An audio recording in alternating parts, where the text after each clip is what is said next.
પ્રફુલભાઈ પાનસેરે આપણી સાથે જોડાઈ ચૂક્યા છે, શિક્ષણ મંત્રી. પ્રફુલભાઈ, જે સુરતમાં કાકરીચાળાની ઘટના સામે આવી છે ગણેશ પંડાલ પર, આપની પ્રથમ પ્રતિક્રિયા. પહેલા તો આ ઘટનાને હું વખોડી કાઢું છું.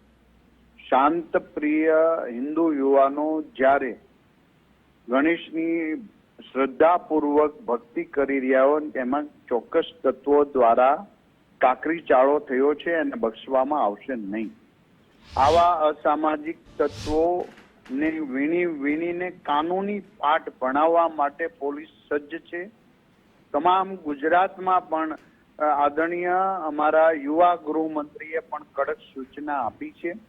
હાલમાં પૂરા ગુજરાતની અંદર અને ભારતમાં ગણેશ ઉત્સવનો શાંતિપ્રિય રીતે ખૂબ ધામધૂમથી ઉત્સવ ઉજવાઈ રહ્યો છે. ત્યારે આ લોકો સામે કડકમાં કડક કાર્યવાહી પોલીસ કરે એ બાબતમાં હું પણ મારો પણ કડક મંતવ્ય છે.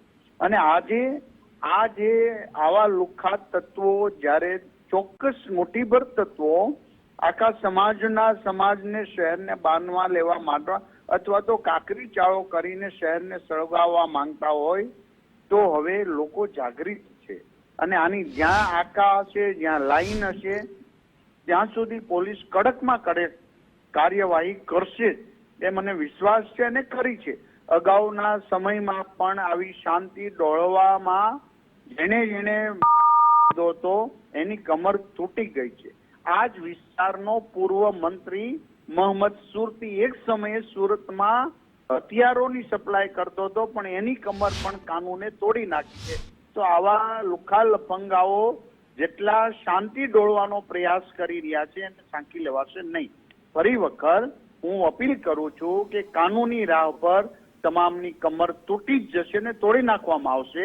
પણ આપણા શાંતિ રાખીને તમામ યુવકો જે અત્યારે લાગણી દુભાય છે, મારી દુખાય, બધાની દુભાણી છે, ત્યારે પણ ઉશ્કેરાટમાં જઈને બીજું નુકસાન ન થાય એ માટે હું અપીલ પણ કરું છું. પણ આ લોકોને બક્ષવામાં નહીં આવે, આ લોકોને છોડવામાં પણ નહીં આવે, એ અમે ખાતરી આપીએ. સાહેબ, આપને એક સવાલ એ કરવો હતો કે આપે કહ્યું કે આ પ્રકારની જે ઘટના બની છે તેના ઉપર કડક એક્શન લેવામાં આવશે, ઘણી સારી બાબત છે અને શાંતિની અપીલ તો ગુજરાત ફર્સ્ટ પણ કરે છે. પરંતુ આપને સાહેબ લાગે છે કે આ જે કાકરી ચાળો થયો છે કે પ્રી પ્લાનિંગ હશે, પહેલેથી આખું કાવતરું ઘડાયું હશે ને ત્યારબાદ જે છે શાંતિ ડોળવાનો આ પ્રયાસ થયો છે, એવી કોઈ માહિતી સાહેબ મળી છે આપણે?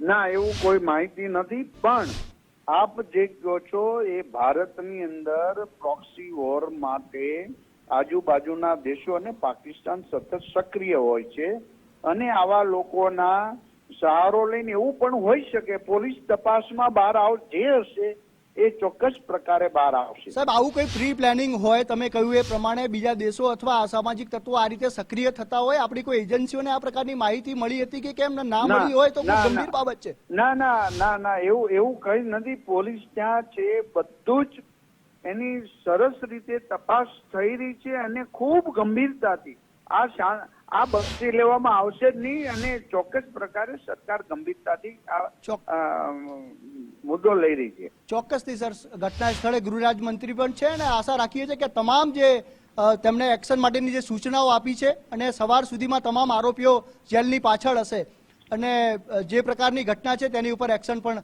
લેવાઈ રહ્યા છે. જી સર.